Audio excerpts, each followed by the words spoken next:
नाज़रीन, मोहल्लेदारी में किसी को खाना खिलाना अजीब बात नहीं, लेकिन अगर चुगताई नवाब लतीफ़ी को घर बुलाकर खाना खिलाए तो ये अजीब भी है और मानी खेज भी। आइए लतीफ़ी स्ट्रीट चलते हैं और मालूम करते हैं कि मौजज़ा क्यों कर हुआ। देखता हूँ खैर और शर को एक छतरी के तले, कश्मकश में हूँ कि आखिर मौजज़ा क्यों कर हुआ। अरे भाई, बात ये है कि ये जो सवालिया निशान वाले शेर है ना, इनसे जरा परहेज कीजिए। आप क्या समझते हैं कि इन शेरों की हमें समझ नहीं आती? हमारे नाना मियाँ अल्लाह ताला के फजलो करम से हैदराबाद दक्कन के सबसे बड़े शायर थे और उनके चाहने वालों में अली मियाँ भाई नवाब ऑफ दक्कन से लेकर फीका हलवाई तक सब शामिल थे। लतीफी मियाँ, ये फीके हलवाई की तो समझ आती है कि नवाब साहब से कभी बर्फी पे शायरी करा ली उसने, कभी जलेबियों पे शायरी करा ली। ये नवाब दक्कन की समझ नहीं आई। अरे खबरदार, अगर हमारे नाना मियाँ की शान में गुस्ताखी की तो बहुत बड़े शायर थे। ये जो निजाम दक्कन थे, इनके यहाँ जब भी कभी महफिल होती थी तो वो हमारे नाना मियाँ को बाकायदा दावत दिया करते थे और फिर मेहमानों को हमारे नाना मियाँ की गजलें और शायरी सुनवाया करते थे। भाई क्या बात है लतीफी साहब, उस वक्त तो नवाबों की शान ही अलग होती थी। तो और क्या, हमने तो ये सुना है कि लतीफी चचा के नाना बहुत बड़े लिखारी हुए हैं। हैदराबाद दक्कन के स्टेशन पे उनके हाथों से लिखा हुआ है, यहाँ सिगरेट पीना मना है। माफ करना, ये भी वैसे गलत ही है। फिर उस वक्त तो सिगरेट होता ही नहीं, बीड़ी और हुक्का होता था।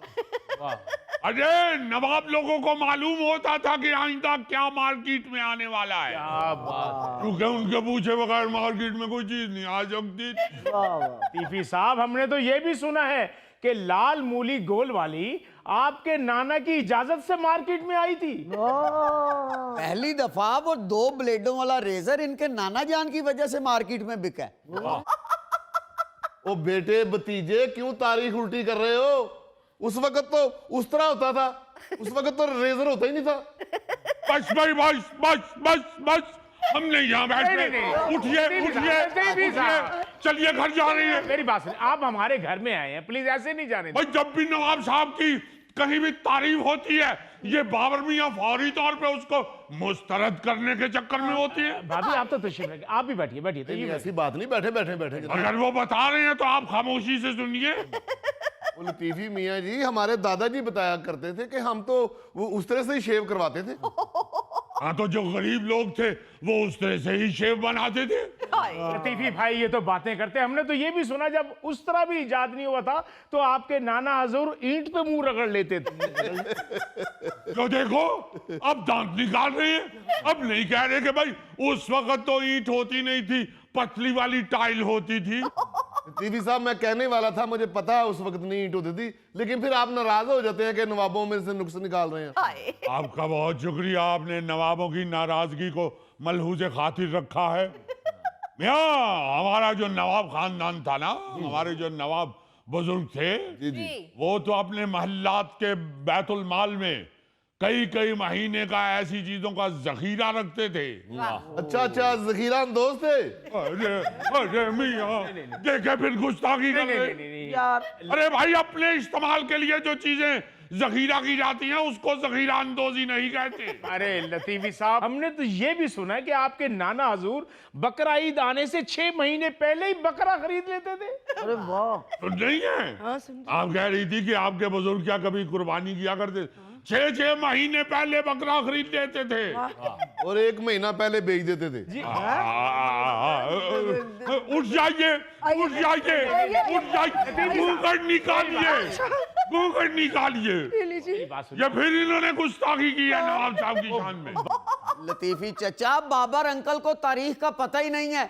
बाबर अंकल, लतीफी चचा बड़े लोग हैं। हैदराबाद दक्कन में सबसे पहले खाले इकट्ठी करने का स्टाल इनके नाना ने लगाया था। सुन रही है? और हम उस वक्त छोटे छोटे हुआ करते थे। सारे उनके नवासे नवासियां इकट्ठे होके खालों को नमक मला करते थे। खालों को नमक लगाते थे? नवाब साहब, ਤੁਹਾਡੇ नाना जी हैदराबाद दक्कन रहंदे सन या तेजाब हत्थ रहंदे सन? अरे मियाँ, हम तो हैदराबाद दक्कन के नवाब ठहरे। तेजाब हाथे तो हमारे ससुराल रहते थे, जहां हम बारात लेके गए थे 6 घोड़ों वाली बग्गी पे। क्या बात है जी, नवाबों की तो शान ही अलग होती थी। मुझे तो यकीन नहीं आ रहा कि मेरी आंखें क्या देख रही हैं और कान क्या सुन रहे हैं। शेर और बकरी एक ही घाट पर बैठे हैं और एक दूसरे की तारीफ भी कर रहे हैं। अरे मियां, लिहाज और वफादारी भी किसी चिड़िया का नाम है। और हम ठहरे नवाब इब्ने नवाब। इन बातों का हमसे ज्यादा भला किसे इल्म हो सकता है? मगर आप पहले यह वजाहत कर दें कि आपने बकरी किसे कहा है और शेर किसे कहा है। क्योंकि मियां, नवाब वकारुद्दौला की औलाद बकरी हो ही नहीं सकती। और देखिए चुगताई मियां, हमने आपको नहीं कहा, ये तो एंकर मियां कह रहे हैं। देख लें। लतीफी चचा, छोड़ें ये शेर और बकरी की बहस को। आप ये बताएं कि आप चाय पियेंगे या कहवा? वैसे चुगताई साहब के घर की चाय बड़ी लाजवाब होती है, दिल करता है 4-5 कप पिए। लेकिन मैं तो आज कहवा पीऊंगी। लो बताओ, उधर से फरमाइशें शुरू हो गई हैं। पहले भाई आप इन दोनों के लिए जाके पहले एक समावार चाय का और एक समावार कहवे का भर के ले आइए। नवाब साहब, ये समावार नवाबों के घर में होता है, हमारे घर में नहीं है। तो फिर टब में भर के ले आइए। क्योंकि बटमियां तो पहले ही बता चुकी हैं कि जैसी आपके घर की चाय है वो 4-5 कप तो उन्होंने तकल्लुफन कहा है कि पीने को जी चाहता है। घूंघट निकालिए। ओहो लतीफी साहब, आपको पता ही नहीं चुगताई साहब के घर की चाय कितनी मजेदार होती है।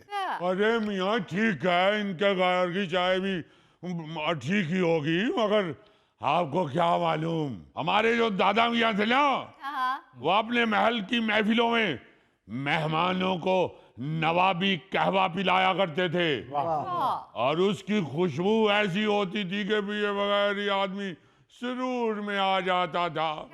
हर शख्स पूछने पे मजबूर हो जाता था कि नवाब साहब, इसकी इस जायद तरकीब तो बता दीजिए। नवाब साहब ने कभी नहीं बताई।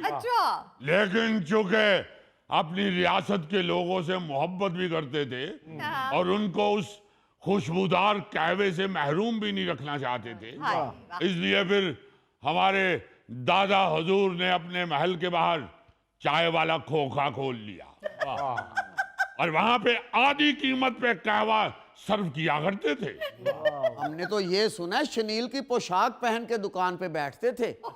एक दफा उठते हुए उन्होंने पोशाक सीधी की और चूल्हे से पोशाक ने आग पकड़ ली। और नवाब साहब, बड़े नवाब साहब उसी आग में झुलस के दुनिया छोड़ गए हैं ना। अरे क्या जमाना याद करवा दिया। क्या मासूम लोग थे। नवाब साहब पोशाक को आग लगने की वजह से दौड़ना शुरू हो गए। लोगों ने समझा शायद नवाब साहब हमें खुश करने के लिए कोई आइटम कर रहे हैं। किसी ने बचाया ही नहीं। फिर दादा हुजूर अगले चौक में जाके झुलस के गिर गए। क्या बात है अली साहब, वफादारी वाले लोग थे ना, नवाब थे नवाब, इसलिए कह ही नहीं सके बचाओ बचाओ बचाओ बचाओ। मैंने उन्हें बहुत कहा कि मुझे सिखा दीजिए कहवा बनाना, मगर उन्होंने नहीं बताया। इन्होंने भी नहीं कहा उन्हें कि सिखा। अरे कहा था हमने, दूर अंदेश लोग थे, हमने कहा अपनी बहू को ही कहवा बनाना सिखा दीजिए। कहने लगे मियाँ आइंदा ऐसी बात न करना, किसी दिन भी तुम्हारे साथ इसकी अनबन हुई तो ये गुस्से में आके हमारे मद्दे मुकाबिल कहीं खोखा न खोल ले। मगर ये देखिए, कहवे की तरकीब भले उन्होंने आपको नहीं सिखाई, मगर हवेली तो आपके नाम कर गए थे ना। घूंघट निकालिए।